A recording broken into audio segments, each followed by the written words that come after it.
Hello കുട്ടീസ്, നമുക്കൊരു തീവണ്ടി യാത്ര പോകാം. അതും കേരളത്തിന്റെ തലസ്ഥാന നഗരി തിരുവനന്തപുരത്തേക്ക്. ട്രെയിനിൽ കയറാൻ ട്രെയിൻ ടിക്കറ്റ് വേണം. ഇവിടെ നിന്നും ടിക്കറ്റ് എടുക്കാം, അല്ലെങ്കിൽ ഓൺലൈനായും ടിക്കറ്റ് ബുക്ക് ചെയ്യാം. ടിക്കറ്റ് കൗണ്ടറിൽ നിന്ന് ഇറങ്ങിയതും ഒരു കട കണ്ടു. ചിപ്സ്, ലേസ് എല്ലാം ഉണ്ട്. 2 ചായയും പഴംപൊരിയും കഴിച്ച് കുടിക്കാനുള്ള വെള്ളവും വാങ്ങി ഇറങ്ങി. ഓവർ ബ്രിഡ്ജ് കടക്കണം. ട്രെയിനുകൾ ഇതിനിടയിലാണ് നിർത്തിയിടുക.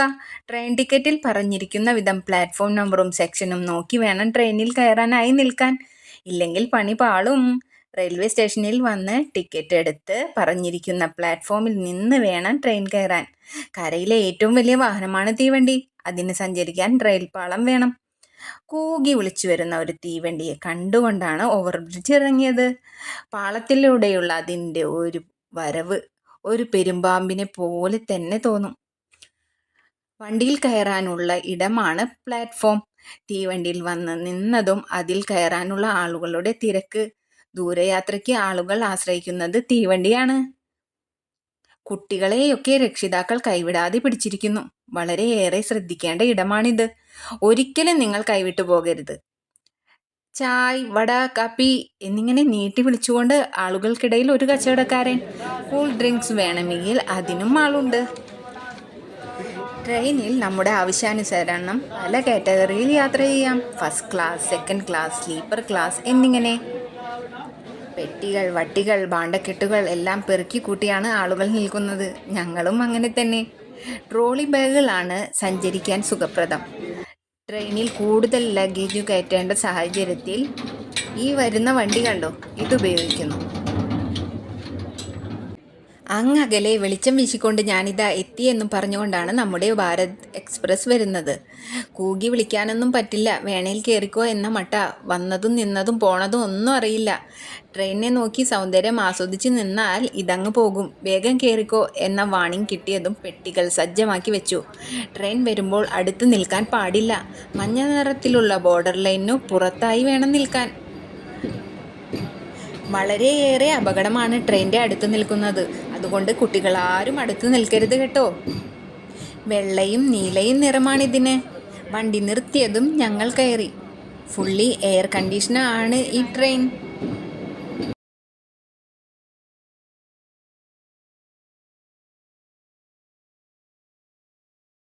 നീല നിറത്തിലുള്ള സീറ്റുകളാണിതിന്.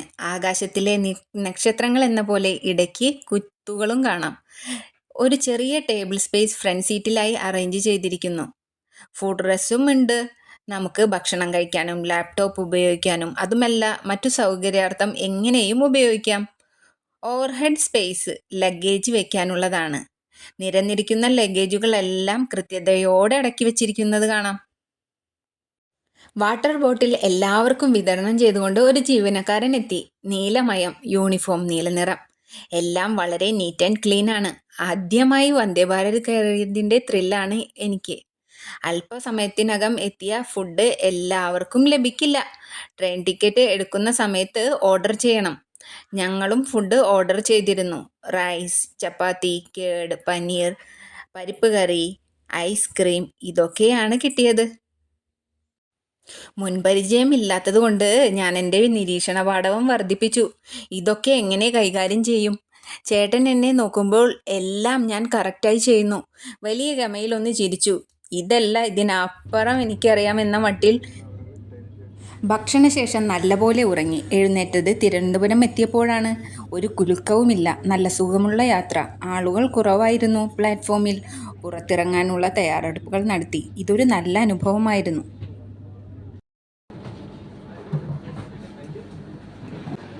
ഉറക്കച്ചടവോടെ വട്ടം കറങ്ങി നോക്കി. ബാഗും പിടിച്ച് ഇറങ്ങി. ചേട്ടൻ മുന്നിലായി നടന്നു. ഇനി എങ്ങോട്ടാ എന്നും ചോദിച്ച് ഞാനും. പ്ലാറ്റ്ഫോമിന് പുറത്ത് കടക്കാൻ ഒരു എസ്കലേറ്ററിൽ കയറി വേണം പോകാൻ. ലുലു മാളിലും മെട്രോ സ്റ്റേഷനിലും എല്ലാം ഇതുപോലുള്ള എസ്കലേറ്റേഴ്സ് ഉണ്ട്. ഓവർ ബ്രിഡ്ജിന് മുകളിലെത്തി. തീവണ്ടികൾ നിരന്ന് കിടക്കുന്നു. ഇതിലേതു തീവണ്ടിക്കാ നീളം കൂടുതൽ എന്ന് നോക്കാം എന്ന് കരുതി. കണ്ണെത്താ ദൂരത്തേക്ക് നീണ്ടു കിടക്കുകയാണിത്. പുറത്തിറങ്ങി പ്രീപെയ്ഡ് ഓട്ടോ കൗണ്ടറിന് മുന്നിൽ നിന്നു.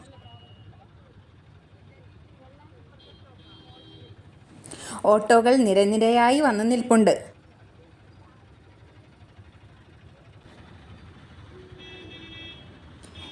ഇതാണ് തിരുവനന്തപുരം റെയിൽവേ സ്റ്റേഷൻ. ഞാനിവിടെ 2ാം തവണയാണ് വരുന്നത്. പുറത്തുനിന്ന് വണ്ടി വിളിച്ചാൽ തോന്നുന്ന പൈസ വാങ്ങും. ഇതാകുമ്പോൾ അങ്ങനെ ഉണ്ടാക്കില്ല. ക്യൂവിനൊടുവിൽ കിട്ടിയ സ്ലിപ്പുമായി ഓട്ടോക്കാരൻ്റെ അടുത്തേക്ക്. ഓട്ടോയോ അതോ കാറോ? എന്തൊരു സ്പീഡ്! വളവൊക്കെ തിരിയുന്നത് കണ്ടാൽ തോന്നും ഞാൻ തെറിച്ച് പുറത്ത് കിടക്കുമെന്ന്. ഭഗവാനേ എന്ന് വിളിച്ച് തീർന്നില്ല, അതാ മുന്നിൽ തന്നെ കൊണ്ട് നിർത്തി. ഞങ്ങൾ ഇവിടെ അടുത്താണ് റൂം ബുക്ക് ചെയ്തിരുന്നത്. ദൂരെ കാണുന്നതാണ് പത്മനാഭസ്വാമി ക്ഷേത്രം. വിളക്കുകൾ കത്തിച്ച് പ്രശാന്ത സുന്ദരമായ കാഴ്ച. കവിത ഒഴുകി വരുന്നു. ഇത് അമ്പലത്തിൻ്റെ കവാടം മാത്രമാണ്. അതിനപ്പുറം ഒരു മായാലോകം എന്ന പോലെ വിസ്തരിച്ചു കിടക്കുകയാണ് ക്ഷേത്രം. ഇതാണ് ക്ഷേത്രക്കുളം. രാവിലെ നേരത്തെ അമ്പലനടയിലെത്തി. ചുരിദാറും പാൻസും ഒന്നും ഇട്ട് അകത്ത് കടക്കാൻ പാടില്ല. സാരി, പട്ടുപാവാട, മുണ്ട് എന്നിവയൊക്കെ ആകാം. അരികിലായി ധാരാളം മുണ്ട് വിൽക്കുന്ന സ്ഥലങ്ങളുണ്ട്. ക്ഷേത്ര പരിസരം ഒന്ന് കണ്ണോടിച്ചു. തൊട്ടടുത്തുള്ള ക്ഷേത്രക്കുളത്തിലേക്ക് വലിഞ്ഞു പിടിച്ച് എത്തി നോക്കി. ഒരു മീനിനെ പോലും കണ്ടില്ല. കുളത്തിന് ചുറ്റും ധാരാളം കൽപ്പടവുകളുണ്ട്. എന്തൊരു വലിയ കുളമായത്! ഞാൻ അതിശയിച്ചു പോയി.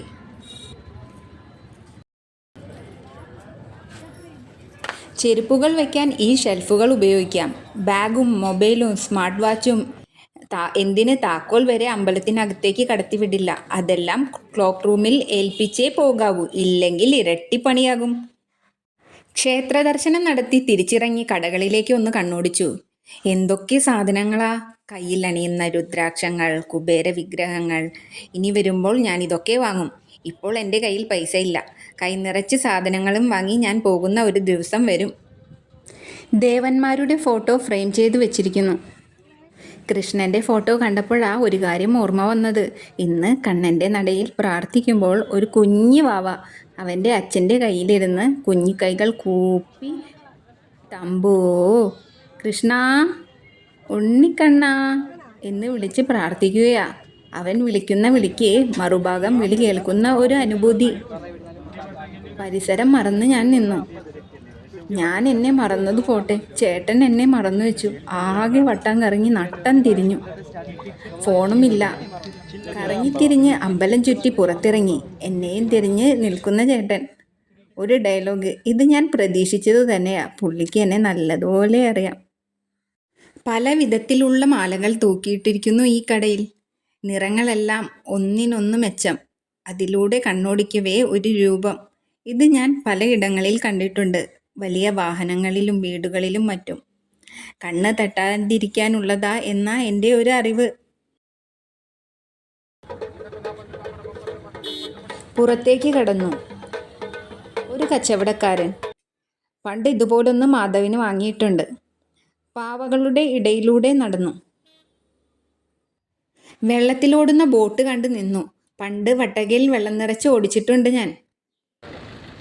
വിശപ്പിൻ്റെ വിളിയെത്തി. ഇന്ത്യൻ കോഫി ഹൗസിൽ നിന്നും മസാല ദോശയും ചായയും വാങ്ങി. വിശപ്പ് മാറിയില്ല. ഒരു വടയും കട്ട്ലേറ്റും കൂടി പോരട്ടെ. ബില്ല് ചെയ്യുന്ന സമയം അരികിലുണ്ടായിരുന്ന നാരങ്ങ മിഠായി ഞാൻ വിട്ടില്ല. ഇതൊക്കെ എൻ്റെ കൊച്ചു കൊച്ചു ഇഷ്ടങ്ങളാണ്. മാരേജിന് പോകണം. അതിൽ പങ്കെടുക്കാനാണ് ഈ യാത്ര തന്നെ. ഓട്ടോയിൽ കയറി ഹാളിലെത്തി. എത്ര ദൂരെയെങ്കിലും പ്രിയപ്പെട്ടവരുടെ കല്യാണത്തിൽ നമ്മൾ എങ്ങനെയെങ്കിലും എത്തുമല്ലേ. ധാരാളം പൂക്കൾ കൊണ്ട് അലങ്കൃതമാണിവിടം. താലികെട്ടിന് ശേഷം വിഭവസമൃദ്ധമായ സദ്യ. എലിശ്ശേരി, പുളിശ്ശേരി, ഓലൻ, കാളൻ, പപ്പടം, പഴം, പായസം തന്നെ 4 തരം. വധൂവരന്മാർക്ക് ആശംസകൾ നേർന്ന് അവിടെ നിന്നിറങ്ങി. അമ്പലത്തിന് മുന്നിലെത്തി. ഇത്തരത്തിലുള്ള ബാഗുകൾ എനിക്കിഷ്ടമാണ്. എൻ്റെ പ്രായം അതിക്രമിച്ചെങ്കിലും ഇവയൊക്കെ കാണുമ്പോൾ കുട്ടികളെ പോലെ തന്നെ വാശി പിടിക്കും. അവിടെ നിന്നിറങ്ങിയതും അതാ മയിൽപ്പീലി. ബാഗോ കിട്ടിയില്ല. ഇത് വാങ്ങാതെ വിടൂല എന്ന് മനസ്സിലായി ചേട്ടന്. എന്തു ചന്തമാ കാണാൻ. വീട്ടിൽ കൃഷ്ണന് നടയിൽ വയ്ക്കാം. തിരിച്ച് റെയിൽവേ സ്റ്റേഷനിൽ എത്തണം. യൂബർ ടാക്സി വിളിച്ച് കൊച്ചുവേളി റെയിൽവേ സ്റ്റേഷനിൽ എത്തി. വളരെ വൃത്തിയോടെ മെയിൻറ്റെയിൻ ചെയ്തിട്ടുണ്ട് ഇവിടം.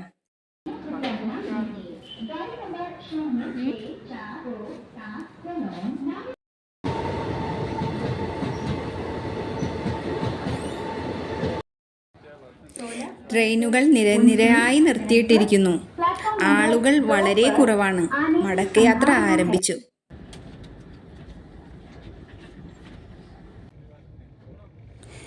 നാട്ടിൻപുറങ്ങളിലെ സ്ഥിരം കാഴ്ച മീൻപിടുത്തം. കാടും വള്ളിപ്പടർപ്പും നിറഞ്ഞ ഇടം. പക്ഷേ കാണാൻ നല്ല രസമുണ്ട്. പച്ച വിരിച്ച് പുതപ്പ് മൂടി സുഖിച്ചിരിക്കുന്ന ജലാശയങ്ങൾ. എത്രയെത്ര ജന്തുജാലങ്ങളുടെ ആവാസമാണിവിടം.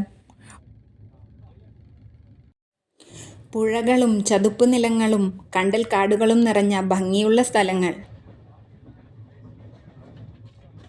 എന്തൊരു രസമാ കാണാൻ. ഭൂമിയും ആകാശവും ഒരുപോലെ ഇഷ്ടമുള്ള ആളാണ് ഞാൻ. കാർമേഘങ്ങളും അവയ്ക്കിടയിലൂടെ വരുന്ന സൂര്യപ്രകാശവും ഒത്തുചേരുന്ന ഭംഗി ഒന്ന് വേറെ തന്നെയാണ്.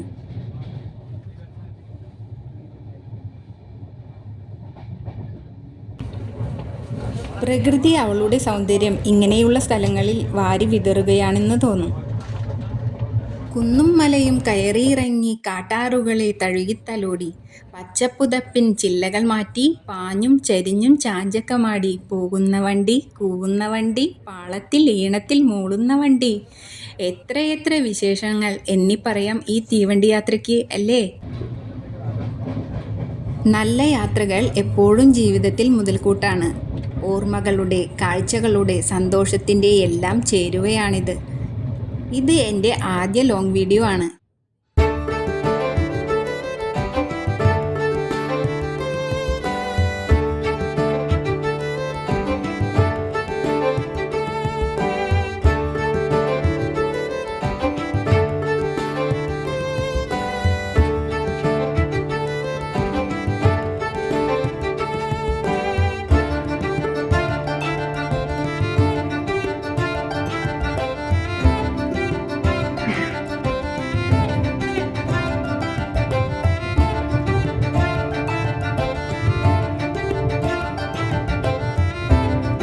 ഇത് എൻ്റെ ആദ്യ ലോങ് വീഡിയോ ആണ്.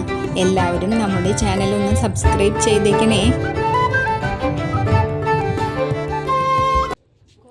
ചൂട് ചായയോ കാപ്പിയോ കിട്ടിയിരുന്നെങ്കിൽ എന്ന് ചിന്തിച്ച് തുടങ്ങും മുമ്പേ ആളെത്തി. കാപ്പിയും കുടിച്ച് പുറം കാഴ്ചകൾ ആസ്വദിച്ചിരുന്നു. എന്തു രസമുള്ള കാഴ്ചകളാണ്. യാത്രയ്ക്ക് വിരാമമിട്ടിട്ടെന്ന പോലെ ട്രെയിൻ നീട്ടിക്കൂവി വിളിക്കുന്നുണ്ട്. എവിടെ നിന്ന് യാത്ര തുടങ്ങിയോ അവിടേക്ക് തന്നെ തിരിച്ചെത്തി. റെയിൽവേ സ്റ്റേഷന് പുറത്തെത്തി. ഇനി തിരികെ വീട്ടിലേക്ക്.